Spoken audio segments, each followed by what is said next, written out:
자, 안녕하세요. 반갑습니다. 오늘도 시장 정리부터 먼저 시작해 보도록 하겠습니다. 자, 여러분, 7월 4일 시장 정리 시작 전 구독, 좋아요, 알림 설정 한 번씩 눌러주시면 감사하겠습니다. 자, 일단 어떤 내용들이 있는지 하나씩 살펴보도록 하자면, 일단 뉴욕 증시 같은 경우에는 이 독립기념일 휴장을 하루 앞두고 관망 심리가 커진 상황인데, 이 제조업 지표 부진에도 불구하고 테슬라가 엄청나게 좋은 모습을 보여주면서 시장 전체가 상승하는 모습으로 연결이 되었습니다. 이게 어떤 내용인지를 좀 말씀드리도록 하자면, 이 테슬라뿐만 아니라 주요 전기차 업체들까지도 함께 좋은 모습을 보여준 건데, 핵심은 간단합니다. 그냥 차량 인도, 실적 자체가 좋은 흐름으로 나오게 되었다. 특히나 2분기를 기준으로 테슬라가 전 세계 각국의 계약자들에게 인도한 차량은 46만 6천 대로 전년 동기 대비 83% 급증을 했다라고 합니다. 자, 근데 이 정도로 속도가 증가를 했다라는 건 아무래도 신공장들이 제대로 가동이 되고 있다라는 증거로 생각을 할 수도 있겠죠. 그럼 향후에 전기차의 파이가 커지고 그리고 전기차가 시장의 주류로 더욱더 많이 떠오르는 모습이 보여지게 된다면 테슬라의 실적은 점점점 우상향을 할 것이고 우상향을 한다는 건 뭐다? 기업 가치가 안정화가 될 것이다. 자, 그리고 테슬라뿐만 아니라 리비안 아시죠? 리비안 역시도 예상치를 웃도는 시장 인도 실적을 발표를 했다라고 합니다. 그러면서 지금 17% 넘게 급등을 했다라고 하는데 여기도 이제 1분기 8,000대 대비 50% 증가한 1만 2천대를 넘었다라고 했기 때문에 이쪽도 확실하게 생산 캐파를 늘리고 있구나라고 생각을 하면서 접근을 하기 괜찮을 것 같습니다. 자, 그럼 당연히 이런 회사들에다가 부품을 납품하는 한국 기업들 같은 경우에는 주목도가 올라갈 가능성이 존재를 하겠죠. 하지만 전기차 2차 전지 관련해서 양극재 같은 경우에는 공급 과잉에 대한 이슈가 조금씩 나오기 시작을 하고 있기 때문에 이런 것도 있구나라는 건 감안을 하시면서 살펴보시면 좋을 것 같습니다. 자, 그리고 이렇게 좋은 상황에서도 조금 안 좋은 부분들도 보여주고 있는데 어떤 내용이냐? 제조업 지표가 미국 쪽에서 약간 부진한 모습이 보여주고 있습니다. 지금 6개월 만에 가장 낮은 수준을 기록했다라고 하는데 이 모습을 통해서 우리가 생각할 수 있는 건 뭐다? 최근에 이 경기가 되게 좋을 것이다라고 연착륙에 대한 기대감이 커졌지만 제조업 안 좋은 모습을 보여주면서 생각했던 것보다 경기 침체 우려가 커지겠구나. 근데 보통 이렇게 경기 침체 우려가 커지면 금리 인상의 상승에 약간의 제동이 걸릴 수 있거든요. 근데 여기서 진짜 악재가 나옵니다. 그게 뭐냐? 미국의 경기가 너무 지금 아직까지는 잘 버티는 모습을 보여주다 보니까 주택 판매를 딱 봤더니 예상을 상회할 만큼 좋고 이 돈 많이 들어오니까 건설사들에서 나 집 짓겠다. 건설 지출 계속 늘리고 있습니다. 자, 그러면 이 견조한 미국 시장 때문에 제조업이나 다 이런 것들 무너지고 있는데 어떻게 될까요? 이 연준 같은 경우엔 아직 경기 버틴다. 금리 인상? 이거 해도 괜찮겠다. 라는 식의 심리를 가질 수가 있다라는 것이죠. 그래서 어찌 보면은 지금 뭐 좋은 것도 있지만 복잡한 내용들도 같이 나오고 있는 상황이다. 라는 걸 감안을 하면서 살펴봐야 될 것 같습니다. 그래서 현재 시카고 상품거래소 페드워치에 따르면 연방기금 금리 선물 시장에서 마감 시점을 기준으로 페드가 7월 FOMC에서 금리를 25bp 인상할 가능성이 현재 88.7%까지 상승을 했다라고 합니다. 그러니까 7월은 어쩔 수 없이 거의 확정이다 정도로 감안하시면서 보시면 좋을 것 같네요. 자, 그래서 일단 이 부분은 선반영이지만 이 다음을 봐야 되는 이런 것들이 많이 나오고 있다는 걸 파악을 할 수 있는데 자, 이런 상황에서 지금 미국과 중국 같은 경우에는 계속해서 경기를 살리려는 모습과 함께 서로 간의 견제 역시 같이 하는 모습이 보여지고 있죠. 그런데 최근에 어느 정도 뭐 첨단 사업 같은 경우는 아니더라도 일반 이 무역 같은 경우에는 규제를 좀 낮추겠다라는 얘기가 있었거든요. 그리고 나서 옐런 미국의 재무장관이 그러니까 중국을 방문한다라는 얘기가 들려오고 있어요. 그래서 지금 뭐 허리펑 중국 부총리 등과 만남에 대한 기대감이 커지고 있다라고 얘기를 하고 여기에 관련되어 있는 기업들이 강세의 모습을 보여주고 있다라고 하는데 지금 중국도 어떻게든 무기를 갖기 위해서 반도체 원료, 금속을 수출 통제할 것이다라는 이야기 하고 있습니다. 무슨 소리냐? 서로 간에 무기를 들고 한번 싸워보자, 협상해보자, 이런 식의 이야기가 나오고 있다라는 것이죠. 그래서 이게 만약에 잘 풀린다면 한국 같은 경우에는 중간에 껴가지고 이제 수혜만 받으면 딱 될 것 같지만은 만약에 이게 잘 안 된다, 뭐 한국 입장에서도 곤란해지죠. 이 양쪽에 껴갖고 중립외교하기 참 힘들잖아요. 그러니까 이제 그때부터는 한국의 외교적인 능력이 그 어느 때보다 중요해지는 시점이 올 것이다.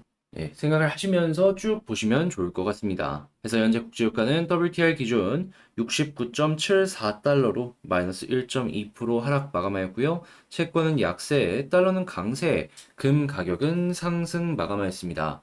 자, 그러면 이것 이외에 다른 부분은 또 어떤 게 있는지를 좀 보도록 하자면은 지금 반도체 가격 바닥이니 많이 얘기 많이 나오고 있는데 아직까지는 현물 가격이 그대로 올라가지는 못하고 있다라고 합니다. 하지만 지금 위치가 바닥 부근이다라고 이야기를 하는 걸 생각을 한다면 현재 위치 부근에서 반등에 대한 이야기가 조금씩 올라오는 모습 기대할 수 있겠죠. 물론 미국의 제조업이 좋아야지. 그리고 전 세계 제조업이 좋아야지 이 가격도 올라갈 것이기 때문에 이 부분은 함께 보셨으면 좋을 것 같습니다. 근데 이 제조업에 영향을 안 받는 부분은 하나 있긴 합니다. 그게 뭐냐 하면 이제 고성능 반도체. 왜냐하면 이 고성능 반도체가 사용이 되는 건 이 매출 비중은 높지만 사용처는 조금 이제 뭐 서버나 이런 쪽에 집중되어 있잖아요. 그래서 이제 막 투자를 하고 이제 막 공장을 세팅하고 이런 게 많다 보니까 아직 실적으로는 연결이 안 되고 있다라고 볼 수 있는데 그래도 이러한 부분이 미래 산업으로서 기대감을 준다라고 할 수 있기 때문에 일단 관련되어 있는 이러한 것들 한번 어떻게 진행이 되는지 살펴보시면 좋을 것 같고요. 자, 그리고 반도체 말고도 지금 이제 디스플레이 관련해서 OLED 쪽 한국이 이제 LCD 포기하고 이쪽으로 거의 몰빵을 하고 있죠. 그런데 사용처가 증가를 하는 모습이 보여지면서 실적이 꾸준하게 올라가는 모습이 보여주고 있습니다. 당장 아이폰 15 디스플레이를 한국이 만든다라는 얘기를 하면서 중국보다 아직 OLED 관련해서는 한국이 앞서 나가 있다라는 걸 확실하게 확인할 수 있고요. 자, 그리고 그렇기 때문에 여기 디스플레이 그 OLED도 만든다라고 끝이 아니라 부품이나 이런 게 많이 들어갈 거 아니에요. 그래서 관련 기업들 뭐 LX 세미콘 같은 것부터 해서 쭉 한번 보시면 좋을 것 같고요. 자, 그리고 이제 방산 같은 경우에도 뭐 수출 금융 한도가 족쇄라고 얘긴 하지만 어마어마하게 수주가 쌓이고 있기 때문에 이러한 부분은 특별하게 걱정할 필요 없이 방산 여전히 좋구나 생각을 하시면 좋을 것 같고 조선사 역시도 지금 3년 일감이 쌓였다 마느니 계속 증가하느니 마느니 얘기가 나오고 있기 때문에 당연히 조선 관련되어 있는 소부장 자, 연결되어 있는 기업들은 쭉 한번 보시면 좋을 것 같습니다. 자, 그런 다음에 지금 한국이 전 세계에서 가장 빨리 늙는 국가 뭐 이런 얘기들 들려오고 있죠. 그래서 제가 이전부터 실버테크 관련된 이야기를 한 번씩 했는데 다시 한번 뉴스로 나오고 있습니다. 그러면 이제 뭐 요양원부터 시작을 해가지고 이를 도와주는 로봇 산업이나 여러 가지들 주목을 받을 가능성이 시간이 지나면 지날수록 더 커질 수 있겠죠. 그래서 이제 중장기를 생각하시는 분들 같은 경우에는 이런 쪽 한번 주목을 해보시는 것도 상당히 괜찮을 것 같습니다. 그리고서 한국에서 잘 되면 이것도 이제 전 세계적인 문제 중에 하나이기 때문에 수출도 잘 될 거 아니에요. 뭐가 됐든 뭐다 기업 가치 올라가는 소리다. 자, 그리고 엔데믹 즐겼다라고 얘기하면서 현재 5월달 여행, 교통, 온라인 거래액이 첫 2조 원을 돌파했다라고 합니다. 그런데 알아야 될 건 뭐다? 지금 유가 또 빠졌죠? 그 이야기는 여행에 대한 부담이 점점 낮아지고 있다. 100불 넘었을 때도 많이 갔는데 지금 70불 아래로 계속 빠지려는 모습이 보여지고 있잖아요. 그러면 그만큼 부담은 낮아지면은 뭐 일본 같은 데는 접근하기가 되게 쉬워질 수가 있다라는 겁니다. 그러면 요런 부분 나쁘지 않네. 그래서 뭐 모두 투어 같은 뭐 여행사부터 시작을 해가지고 항공, 호텔, 뭐 면세점, 카지노 싹 한번 여러분들 살펴보시면 괜찮을 것 같고요. 마지막으로 오늘 이제 비 많이 온다라고 하니까 요거 우산 챙기시고 조심하시길 바라며 비 많이 오면 당연히 폐기물에 대한 이야기가 많이 나올 가능성이 높겠죠? 뭐 지금 가습기 얘기 나오고 있는데 그건 이미 끝난 것 같고 폐기물 쪽으로 해서 한번 살펴보시면 괜찮을 것 같습니다. 자, 이렇게 해서 오늘 시장 정리 한번 싹 해봤는데, 자, 어떻게 여러분들께 도움이 되었을지 모르겠습니다. 잘 봤다라고 생각을 하신다면, 구독, 좋아요, 알림 설정 한 번씩 부탁을 드리고요. 저는 그러면 다시 부탁을 드리고요. 지금 말씀드린 내용들 같은 경우에는 제가 우리 가족, 다시 우리 이제 텔레그램 공부방을 통해 가지고 예, 장 시작하기 전에 이렇게 올려드리고 있으니까 같이 한번 보고 싶다. 제가 어떤 거 공부하고 있는지 참고는 한번 해보고 싶다. 라고 생각을 하신다면 영상 소개란에 있는 텔레그램 링크를 클릭하시고 입장을 해주시면 될 것 같습니다. 자, 그러면 개별 종목 보도록 할게요. 자, 안녕하세요. 반갑습니다. 제가 이번에 가지고 온 종목은 두산 에너빌리티를 가지고 왔는데, 일단 오늘은 약간의 조정이 나오긴 했죠. 그런데 특별하게 걱정할 필요는 없을 것 같고, 결국에는 현재 위치에서 얼만큼의 시간을 더 투자해 줄 수 있느냐, 이게 가장 중요한 내용일 것 같은데, 여러분들이 보면 여러분들이 보셨을 때 도움이 될 만한 내용이 어떤 게 있는지 여기에 집중해서 하나씩 살펴보도록 하겠습니다. 들어보시고 도움 된다면 구독, 좋아요, 알림 설정 한 번씩 눌러주시면 감사하겠습니다.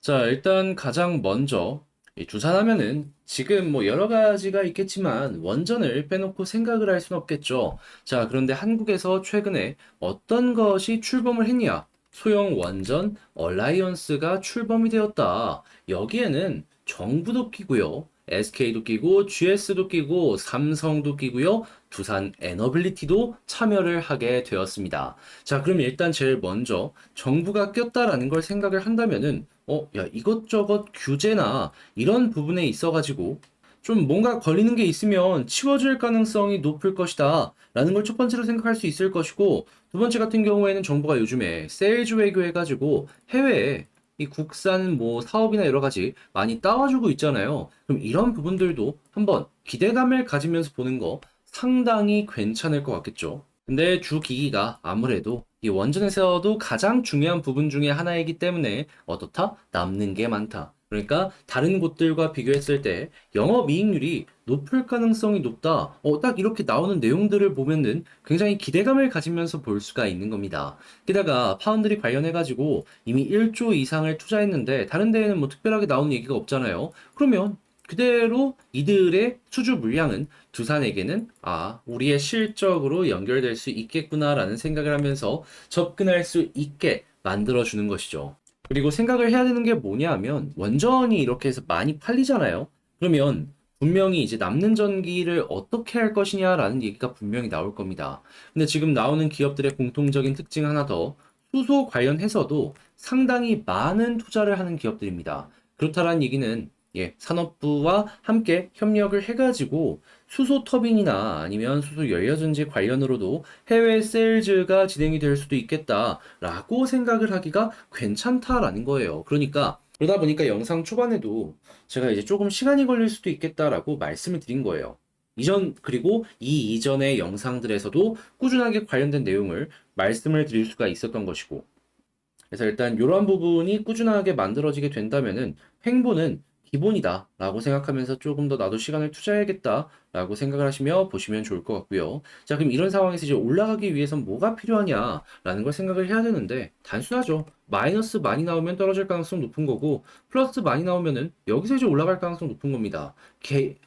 기관 쪽 보는 것도 괜찮은데 지금 일단 외국인 쪽에서 그런 모습 나오는 게 가장 중요하다라고 생각을 할 수 있는 거죠. 그래서 이제 이거 어떻게 나올지 한번 체크해 보시면 좋을 것 같고, 그런 다음에는 이제 여기서 만약에 추가적인 조정이 나오게 된다면 이 볼린저 밴드 하단 올라왔잖아요. 그냥 이제 편안하게 61선까지 보시고, 만약에 61선 이탈이 없다면 보다 굳이 매도할 필요가 전혀 안 보여진다. 그렇게 해서 횡보했을 때 편안하게 보고 있다가 이 외국인에서 수급이 갑자기 팡 하고 튀어오르는 모습이 보여지게 된다면 그때 21선 돌파해가지고 볼린저 밴드 상단까지는 1차적으로 한번 노려보시는 거 괜찮을 것 같고요. 근데 만약에 여기도 이제 돌파를 하려는 모습이 보여지게 된다면 제가 몇 번이고 말씀드리고 있죠.